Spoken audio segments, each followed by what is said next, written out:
Assalamualaikum warahmatullahi wabarakatuh. Saya Putri Ayu Ningtyas, absen 32, ingin membacakan Ibrahim Rindu Allah bagian 12.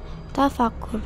Langit di wilayah kekuasaan Babilonia makin mendung tatkala manusia berada di puncak kegelapan keyakinannya. Mereka menyembah sesuatu yang tak layak mereka sembah. Bahkan penyembah berhala telah meliputi seluruh Babilonia, sehingga jika Tuhan langit memberikan azab pada saat itu juga bukan sebuah kekejaman atau kesalahan. Tersinggunglah jika suatu kali engkau diberikan berbagai kenikmatan oleh seseorang yang sangat dekat denganmu, tetapi tiba-tiba kau berterima kasih pada sesuatu yang lain. Terima kasihmu itu pada benda-benda mati yang tidak dapat berpikir, berkehendak, bahkan bergerak sebagaimana makhluk hidup. Masih mending jika berterima kasih kepada makhluk hidup yang masih bisa melakukan sesuatu, karena punya kehendak dan punya nyawa yang dapat membuatnya bergerak. Anehnya, manusia tetap melakukannya dengan alasan ia merupakan bagian dari kekuatan alam. Begitulah alam pikiran manusia kala itu yang masih sangat sederhana dan mudah sekali tergoda setan untuk menyembah sesuatu yang seharusnya tidak berhak mereka sembah. Oleh sebab itu, Tuhan langit mereka anggap tak tersentuh, keberadaannya pun jauh tinggi di atas awan. Maka konon Tuhan langit itu melimpahkan tugasnya pada Tuhan-Tuhan yang lebih rendah dan lebih bisa disentuh dan diindra.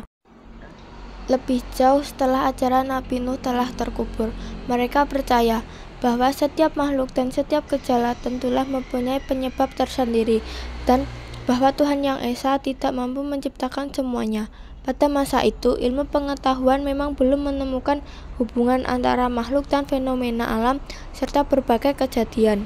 Sebagai akibatnya, orang-orang itu menghayalkan bahwa semua makhluk dan berbagai fenomena alam berdiri sendiri-sendiri dan tidak ada kaitan satu sama lain. Oleh karena itu, mereka menganggap bahwa setiap fenomena seperti hujan dan salju, gempa bumi dan kematian, paceklik dan kesukaran, perdamaian dan ketentraman, kekejaman dan pertumpahan darah, dan sebagainya ada Tuhannya masing-masing. Mereka tak menyadari bahwa seluruh alam semesta adalah suatu kesatuan di mana bagiannya saling terkait dan masing-masingnya mempunyai efek timbal balik. Pikiran bersahaja manusia masa itu belum mengetahui rahasia penyembah kepada Allah yang Maha Esa. Mereka tidak menyadari bahwa Allah yang menguasai alam semesta adalah Tuhan yang Maha Kuasa dan Maha Tahu, Pencipta yang bebas dari segala kelemahan dan cacat, kekuasaan, kesempurnaan, pengetahuan dan kebijaksanaannya tiada terbatas. Aku yakin bukan benda-benda itu yang layak disembah, tetapi pastilah ada kekuatan lain di luar benda-benda itu yang menggerakkan semua. Ibuku sering menyebutkan Tuhan langit, konon bersumber dari ajaran Nabi Nuh yang banyak terluapan dan tergantikan oleh Tuhan-Tuhan lain yang lebih rendah nilainya. Aku tak percaya. Tuhanku itu pastilah zat yang maha agung dan bersih dari segala pencemaran manusia yang mempertuhankan sesuatu yang tak layak dipertuhankan. Seandainya aku tahu seperti apakah ajaran yang pernah disampaikan oleh Nabi Nuh itu, tentu aku adalah orang yang pertama akan mempercayainya.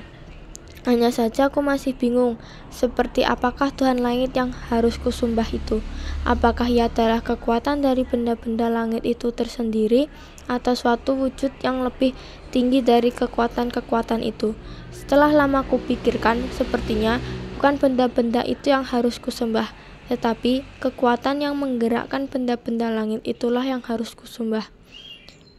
Bukankah benda-benda langit itu sepertinya tunduk pada ketetapan-ketetapan tertentu? Matahari misalnya terbit dan terbenam secara teratur dan terus-menerus. Seandainya ia adalah Tuhan yang layak disembah, tentu ia punya kehendak sendiri untuk terbit dari manapun tempat sesukanya sendiri. Akan tetapi ini seperti ada sesuatu yang mengatur. Begitu juga bulan dan bintang. Mereka timbul dan tenggelam secara teratur, seolah-olah ada suatu kehendak di luar dirinya menggerakkannya secara teratur, yakni sebuah kekuatan yang besar, lebih besar dari kekuatan benda-benda langit itu. Jadi, apakah Tuhan itu adalah sesuatu yang berdiri sendiri dan berkehendak untuk menggerakkan benda-benda langit itu secara teratur? Aku yakin memang demikianlah adanya.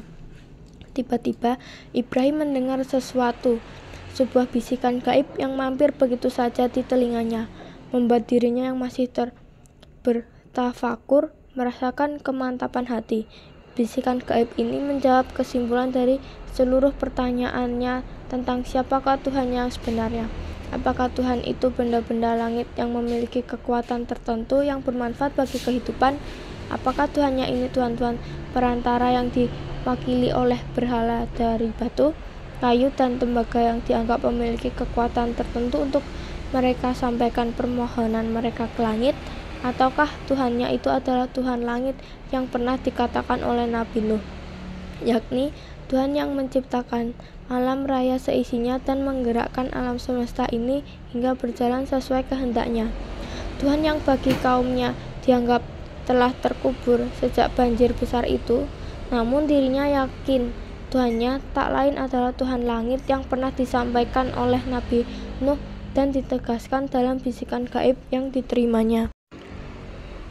Allah tidak ada Tuhan yang berhak disembah, melainkan Dia yang hidup kekal lagi terus-menerus mengurus makhluknya, tidak mengantuk dan tidak tidur. Kepunyaannya apa yang di langit dan di bumi, tiada yang dapat memberi syafaat di sisi Allah tanpa izinnya. Allah mengetahui apa-apa yang di hadapan mereka dan di belakang mereka, dan mereka tidak mengetahui apa-apa dari ilmu Allah melainkan apa yang dikehendakinya. Kursi Allah meliputi langit dan bumi, dan Allah tidak merasa berat memelihara, dan Allah maha tinggi lagi maha besar. Begitu mendengar bisikan gaib ini, tubuh Ibrahim menggigil. Ia kemudian bersujud dan menangis sehingga beruraian air matanya. Ia merasa telah berdosa karena telah salah menyangka bahwa Tuhannya adalah Tuhan-Tuhan rendahan seperti yang pernah disangkanya. Ya, meski ia hanya menduga-duga, seharusnya ia tak menduga seperti cara berpikir kaumnya yang sesat itu. Bukankah ia telah meyakini bahwa Tuhannya adalah seperti yang dipeluk ibunya, yakni Tuhan langit, Tuhan yang maha kuasa, yang telah menciptakan langit dan bumi seisinya dan memelihara. Namun, mengapa ia menggelamkan dirinya dalam keraguan? Segera saja setelah itu ia bersimpuh dengan taubat, sebenar-benarnya taubat. Ya Allah, aku hadapkan wajahku kepadamu. Ya Allah, Tuhan yang menciptakan langit dan bumi, dengan penuh kepasrahan aku mengikuti ajaran yang benar ini. Semoga aku bukanlah termasuk hamba yang menyekutukanmu, seru Ibrahim di sela-sela sujudnya. Keimanan Ibrahim pada akhiratnya kuat menancap di dasar hati, ibarat sebuah pohon. Ia punya akar yang menancap kuat di dalam tanah, batangnya kukuh menjulang ke langit, dan daun-daunnya rimbun menentuhi lingkungan di sekitarnya. Dalam praktiknya, keimanan Ibrahim itu sangat kukuh dan kuat serta tak mampu digoyangkan oleh apapun juga. Walau orang-orang musyrik di sekitarnya berkehendak memaksanya untuk menyembah Tuhan-Tuhan rendahan itu, Ibrahim tetap bergeming. Keimanannya justru tumbuh subur dan menari orang-orang di sekitarnya dengan dakwah yang beliau sampaikan.